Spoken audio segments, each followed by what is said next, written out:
thank you all for being here to honor the rich and magnificent life of our beloved Patrick Carroll. I'm Garrett Minyard, and to be introduced today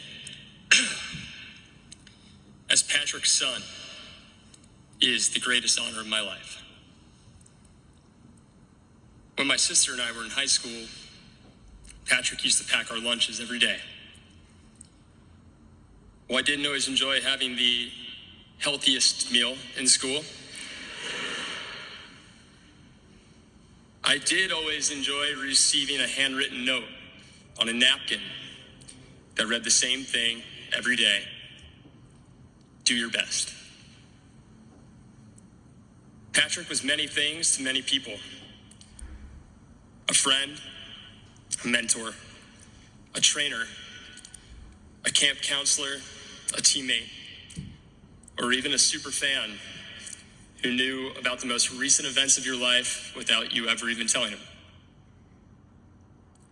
Patrick was also an uncle, a cousin, a brother, a son, a dad, a husband,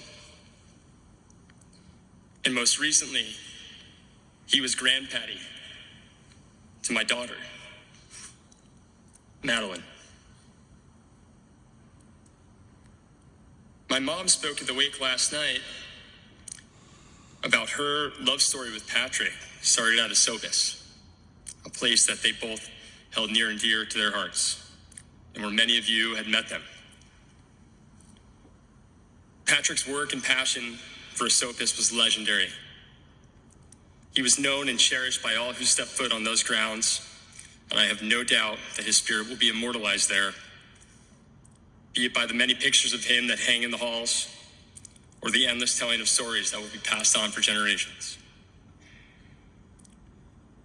While it may have taken some time for my mom and Patrick to find each other after those years at Esopus, Patrick, like Peter Pan on a windowsill, came back into my mom's life precisely when we needed him the most.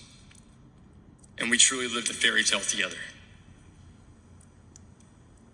In speaking with many of you over the past few days, I've heard this idea that our family completed Patrick and that we were what he never had and always wanted.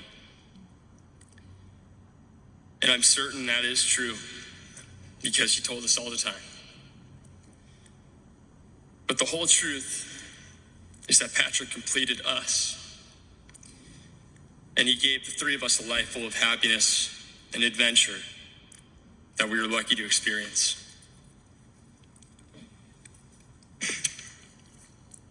Allie and I were blessed to call Patrick our dad.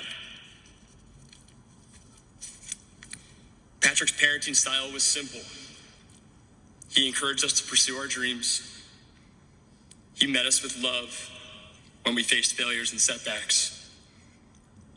And he always showed up, even when it wasn't convenient for him. These parenting strategies are not far off from how he treated every person in this room. And they were no doubt a testament to the incredible parenting that he received from his own mother and father, Josephine and Ed Carroll, whom Patrick loved and always credited for his character. I need to take a moment to highlight the relationship that Patrick shared with my mom.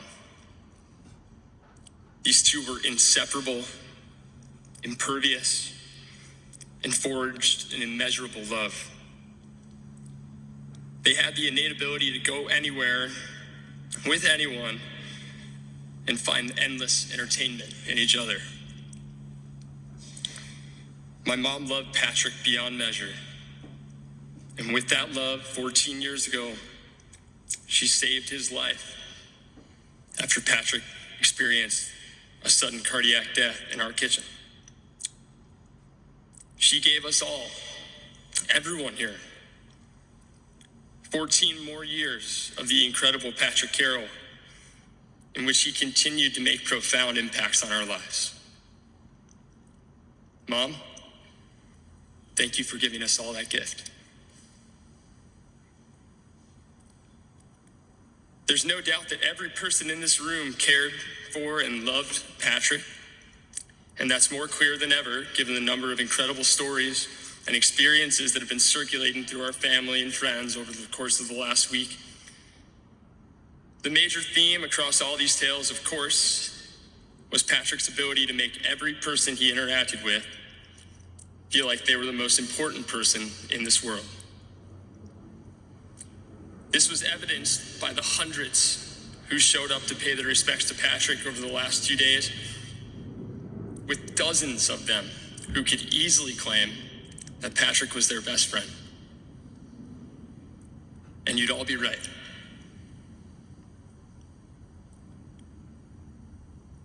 Patrick had a wealth of knowledge about a multitude of topics. His love for trivia, history, sports, military strategy, just to name a few.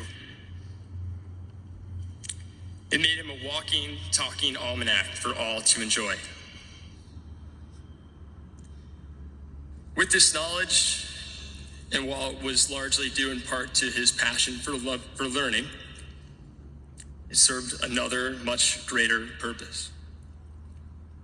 Patrick's knowledge of everything made it all the more easy to connect with people about whatever it is that made them tick. And as we all know, that is exactly what made Patrick tick. Building meaningful, genuine connections with people. That was his Pat-ness, which is his name plus ness.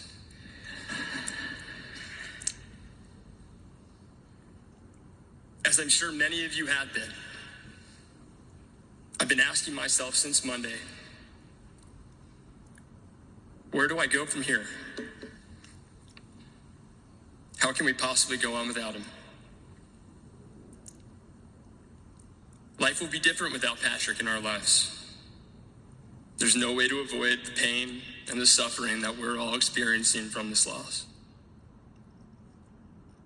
But we do have the choice of living our lives in a way that Patrick would admire, respect, and approve of.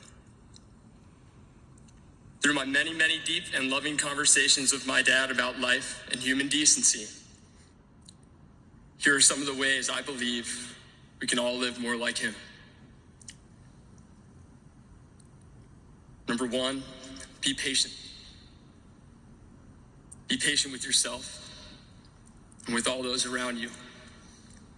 It's okay to move at your own pace, and it's okay for others not to understand. Show everyone love first, and you'll be happier for it.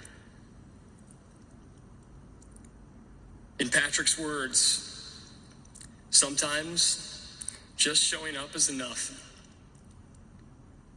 In one way or another, Patrick showed up for all of us. He came to the party. He stopped by the house. He cheered us on. He made himself present when we needed him the most. Show up to the things you should. The effort goes a long way. Do what you dig. Whatever it is you're passionate about, family, friends, work, Seinfeld trivia, do it and go all in. Follow your dreams. It will lead you to a life you could have never imagined. And do your best. When you do find that something, anything, to set your mind to, or especially when you have to do things that you don't want to do your best. I hope we can all find a way to live more like Patrick, and I hope that we can find peace in knowing that we shared this life with one of the greatest men of all time. While we all wish we could keep doing it with him, let's be grateful to have spent the time with him that we did. And in those moments where you just aren't sure how to get through a tough time, do your best. He'll be with you.